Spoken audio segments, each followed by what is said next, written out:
वालेकुम सलाम सर। खैर सर। न सर गुंजाइश बिल्कुल भी न आहे सर। ऑलरेडी 100 मंझां असां 60 पंहिंजा खया आहिनि सर। 40 त मेरिट ते ॾियूं सर। इन्ही मां हिकिड़ो सफ़ा चंडो आहे सर, उनखे मां पास नथो करे सघां।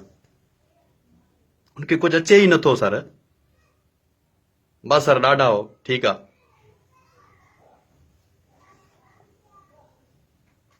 छा नालो आहे बच्चा? सारे बरन तयारी करायां पुट? जी सर तैयारी कर रहे हैं हाणे तव्हांजो ही इंटरव्यू 17 ग्रेड जी पोस्ट जे लाइ आहे। ठीकु आहे न बच्चा? जी सर। पोइ सवाल नंबर पहिरियों हाणे तव्हां खां जी सर। सिंध जे सीएम जो नालो ॿुधायो। सरिंदर सर। सैयद आहे बच्चा। कोशिश है सही। न पुट, चश्मो पाईंदो अथव। कैमलिश है सर। न बच्चा, उनजो पीउ बि सीएम रही चुको आहे। मुराद अली शाह सही। Very good. होशियार आहे तूं। थोरो थोरो पंहिंजो सेंसदार। सवाल जो जवाब सही ॾिनो थी। ॿियो नंबर सवाल आहे तोखां, आख़िरी सवाल आहे बच्चा। कश्मीर इन ते कहिड़े मुल्क जो कब्ज़ो आहे? हाँ सर, ये टीवी पे लगा सर, बुधो बयान सर। हा शाबाश। मुल्क जो नालो ॿुधा। चाइना सही। न पुट, पंहिंजो पाड़ेसिरी आहे। अफगानिस्तान सर। न पुट, हे 1965 वारी जंग जेकी आहे पाणुनि सां विड़ी। India sir. शाबाश। होशियार आहे यार तूं। Very good. ज़बरदस्त। बहितरीन। शाबाश।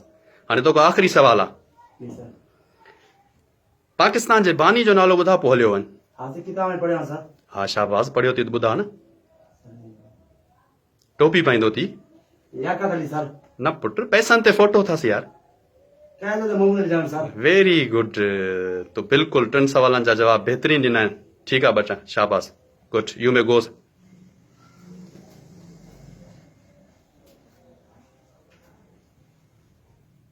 छा नालो आहे बच्चा? Alida, sir. शाबाश। तयारी आहे? Yes, sir. I'm quite confident, sir. Oh very good. Quite confident.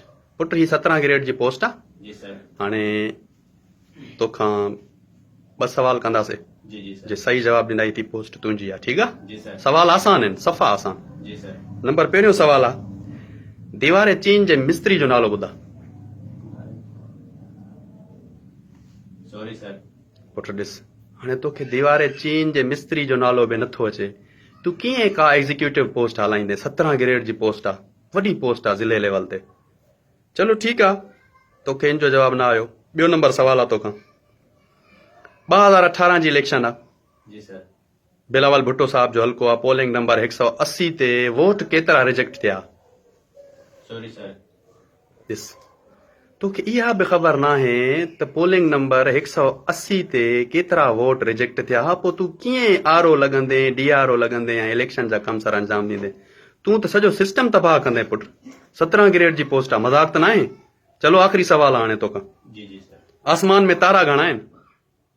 तादाद सही वैसे हज़ारे लखे करोड़ आहिनि sir. पुट परफेक्ट जवाब ॾे। तूं कीअं ज़िला हलाईंदे? लखे करोड़, इहो कहिड़ो जवाब ॾे थो तूं? परफेक्ट जवाब ॾे। Sorry, sir. मतलब तो पोइ तो में क़ाबिलियत न आहे न पुट। तूं ज़िले हलाइण जे लाइक़ु नाहीं। 17 ग्रेड जी पोस्ट तो ख़बर आहे। 17 ग्रेड जी पोस्ट वारा माण्हू ज़िला हलाईंदा आहिनि। तोखां 3 सवाल पुछां आहिनि, 3 जो जवाब न ॾिनो थी। तयारी करे अचबी आहे पुट। ही वॾा इम्तिहान आहिनि, ही का ॿाराणी ॻाल्हि न आहे। नेक्स्ट टाइम तयारी करे अचिजांइ। जी sir. You may go.